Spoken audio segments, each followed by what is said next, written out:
Hi ನಮಸ್ತೆ, ಎಲ್ಲರೂ ಹೇಗಿದ್ದೀರಾ? Welcome back to my YouTube channel. ಎಲ್ಲರೂ ಚೆನ್ನಾಗಿದ್ದೀರಾ ಅಂತ ಅಂದ್ಕೊಂಡಿದ್ದೀನಿ. ಬಟ್ ನಾವಂತೂ ಚೆನ್ನಾಗಿಲ್ಲ. ಯಾಕೆ ಅಂತ ಹೇಳಿದ್ರೆ ಮಳೆ ಇರೋದ್ರಿಂದ ಸ್ವಲ್ಪ ಕೋಲ್ಡ್ ಆಗಿದೆ, ವಾಯ್ಸ್ ಎಲ್ಲ ಚೇಂಜ್ ಆಗಿದೆ. ಇವತ್ತು ತುಂಬಾ ಚಳಿ ಇತ್ತಲ್ವ, ಮಳೆನೂ ಇದೆ ಅಲ್ವಾ, ಅದಕ್ಕೆ ರಾಗಿ ರೊಟ್ಟಿನ ಮಾಡ್ಕೊಂಡು ತಿನ್ನೋಣ ಅಂತ ಹೇಳಿ ರಾಗಿ ರೊಟ್ಟಿನ ಮಾಡ್ಕೊತಾ ಇದ್ದೀನಿ. ರಾಗಿ ರೊಟ್ಟಿ ಮಾಡೋದು ತುಂಬಾ ಈಸಿ, ಹಾಗೆಯೇ ತುಂಬಾ ಟೇಸ್ಟಿಯಾಗಿರುತ್ತೆ. ರಾಗಿ ರೊಟ್ಟಿ ಹೇಗೆ ಮಾಡೋದು ಅಂತ ಹೇಳಿ ಏನಾದರೂ ಬೇಕಂತ ಹೇಳಿದ್ರೆ ನನಗೆ ಕಮೆಂಟ್ಸಲ್ಲಿ ಆ ವಿಡಿಯೋನು ಶೇರ್ ಮಾಡ್ತೀನಿ. ಇವತ್ತು ರಾಗಿ ರೊಟ್ಟಿ ಅಂತೂ ಆಯಿತು. ಇದಕ್ಕೆ ಕಾಂಬಿನೇಷನ್ ಆಗಿ ಏನಾದರೂ ಬೇಕಲ್ವಾ, ಅದಕ್ಕೋಸ್ಕರ ನಾವು ನಾವು ಇದನ್ನು ಖಾರ ಅಂತಲೇ ಕರೆಯೋದು.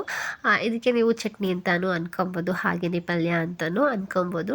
ಈ ಥರ ಟೊಮೊಟೊ ಕಾಯಿ ಇರುತ್ತಲ್ವ, ಟೊಮೊಟೊ ಕಾಯಿನ ಚೆನ್ನಾಗಿ ಕಟ್ ಮಾಡಿಕೊಂಡು ಅದಕ್ಕೆ ನಿಮ್ಮ ಖಾರಕ್ಕೆ ಎಷ್ಟು ಬೇಕು ಅಷ್ಟು ಮೆಣಸಿನ್ಕಾಯಿನ ಹಾಕ್ಕೊಂಡು ಬಿಸಿನೀರಲ್ಲಿ 1-2-3 ಕುದಿಸ್ಕೊಬೇಕು. ಅದೆಲ್ಲ ಚೆನ್ನಾಗಿ ಬೆಂದಮೇಲೆ ಮಿಕ್ಸಿ ಜಾರ್ನ ತಗೊಂಡು ಇದಕ್ಕೆ ನಾನು 1 ಈರುಳ್ಳಿನ ಕಟ್ ಮಾಡಿ ಹಾಕೊತಾ ಇದ್ದೀನಿ. ನೆಕ್ಸ್ಟ್ 1 ಗೆಡ್ಡೆಯಷ್ಟು ಬೆಳ್ಳುಳ್ಳಿನ ಹಾಕೊತಾ ಇದ್ದೀನಿ. ಹಾಗೆಯೇ ಕಾಯಿನ ಹಾಕೊತಾ ಇದ್ದೀನಿ. ಕಾಯಿ ಹಾಕೊಂಡಾದ್ಮೇಲೆ ಇದಕ್ಕೆ ಸ್ವಲ್ಪ ಸಾಂಬಾರು ಪುಡಿ ಅಂದರೆ ಧನಿಯಾ ಪೌಡರ್ನ ಹಾಕೊತಾ ಇದ್ದೀನಿ. ಖಾರದ ಪುಡಿ ಹಾಕೋ ಅವಶ್ಯಕತೆ ಇಲ್ಲ.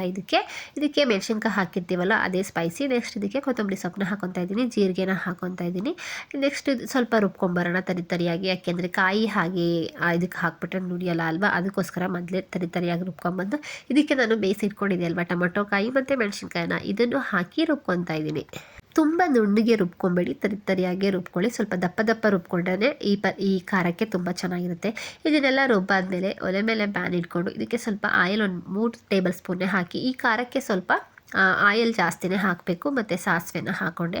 ಸಾಸಿವೆ ಎಲ್ಲ ಚಟಪಟ ಅಂತ ಆದಮೇಲೆ ಇದಕ್ಕೆ ನಾನು ಕಡಲೆಬೇಳೆನ ಹಾಕ್ಕೊತಾ ಇದ್ದೀನಿ. ಕಡಲೆಬೇಳೆನೂ ಎಲ್ಲ ಸ್ವಲ್ಪ ಫ್ರೈ ಆದಮೇಲೆ ಇದಕ್ಕೆ ನಾನು ಒಣಗಿದ ಮೆಣಸಿನ್ಕಾಯಿನ ಹಾಕ್ಕೊತಾ ಇದ್ದೀನಿ. ನೆಕ್ಸ್ಟ್ ಇದಕ್ಕೆ ಕರಿಬೇವನ್ನ ಹಾಕ್ಕೊತಾ ಇದ್ದೀನಿ. ಕರಿಬೇವೆಲ್ಲ ಸ್ವಲ್ಪ ಫ್ರೈ ಆದಮೇಲೆ ಇದಕ್ಕೆ ನಾನು ಈರುಳ್ಳಿನ ಹಾಕ್ಕೊತಾ ಇದ್ದೀನಿ. ಈರುಳ್ಳಿನೂ ಅಷ್ಟೇ ಚೆನ್ನಾಗಿ ಫ್ರೈ ಮಾಡ್ಕೊಳ್ಳಿ. ಇದು ಚೆನ್ನಾಗಿ ಬ್ರೌನ್ ಕಲರ್ ಬರೋವರೆಗೂ ಫ್ರೈ ಆಗಬೇಕು.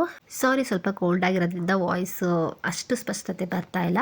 ನೆಕ್ಸ್ಟ್ ಇದೆಲ್ಲ ಫ್ರೈ ಆದಮೇಲೆ ನಾವು ರುಬ್ಬಿಟ್ಕೊಂಡಿದ್ದು ಅಲ್ವಾ ಈ ಮಸಾಲೆ ಇದೆಲ್ಲ, ಟೊಮೊಟೊ ಕಾಯಿ ಮೆಣಸಿನ್ಕಾಯಿ ಎಲ್ಲ ರುಬ್ಬಿಟ್ಟಿದ್ವಲ್ಲ ಅದನ್ನು ಹಾಕ್ತಾಯಿದ್ದೀನಿ.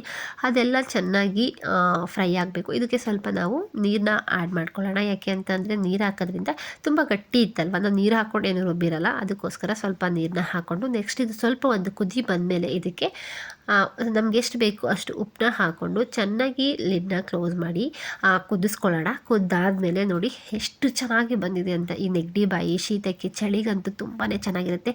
ಈ ಥರ ಪಲ್ಯನ ಮಾಡಿಕೊಂಡು ಜೊತೆಗೆ ರಾಗಿ ರೊಟ್ಟಿ, ಅದರಲ್ಲೂ ಇಡ್ಲಿಗೂ ಅಂತೂ ತುಂಬಾ ಚೆನ್ನಾಗಿರುತ್ತೆ. ನಿಮ್ಮ ಮನೇಲೂ ಅಷ್ಟೇ ಟ್ರೈ ಮಾಡಿ ನೋಡಿ, ಖಂಡಿತವಾಗ್ಲೂ ಎಲ್ಲರೂ ಇಷ್ಟಪಡ್ತಾರೆ. ನೋಡಿ ಈ ಥರ ಸರ್ವ್ ಮಾಡಿದೆ, ಮೇಲ್ಗಡೆ ಸ್ವಲ್ಪ ತುಪ್ಪನ ಹಾಕ್ಕೊಂಡು ತಿಂತಾ ಇದ್ರಂತೂ ಸಖತ್ತಾಗಿರುತ್ತೆ. Thank you.